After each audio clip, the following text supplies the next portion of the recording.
Hello class, my name is Amanda Childers. We were asked to explain who we are and why we have decided to study wildlife management.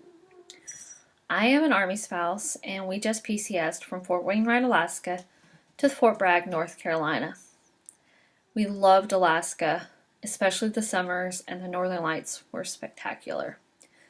We have been stationed at Fort Bragg in the past. In fact, my two oldest children were born at Womack Army Medical Center on Fort Bragg in 2004 and 2006.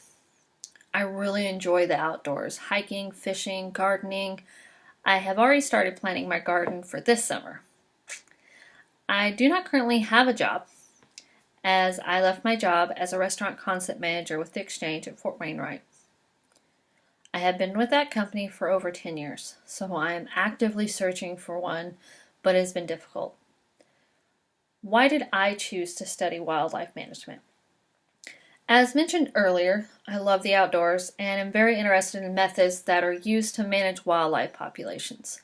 I grew up primarily in the southeast and have seen issues where unregulated or improperly regulated wildlife leads to many problems, such as excess white-tailed deer that wind up being with wasting disease or being struck by a vehicle. When we were stationed in Georgia a few years ago at Fort Benning, I did a lot of research on how improper forestry management led to the red-cockaded woodpecker to become an endangered species. It is endemic to the southeast longleaf pine regions. I've also read how the removal of key species such as wolves in Yellowstone can cause cascading effects on the entire ecosystem.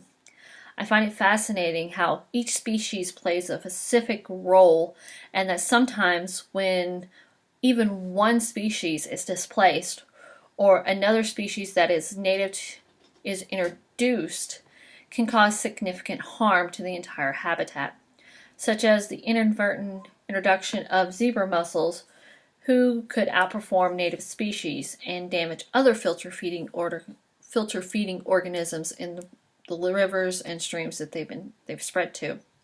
This week's reading on the land ethic I have read in the past, and the biggest takeaway from that is actually something I learned from a companion to the Sand County Almanac.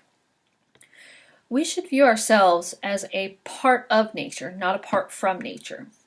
We are responsible for our actions against nature, and only when we see ourselves as a part of what we are affecting will we be able to effectively manage our impact.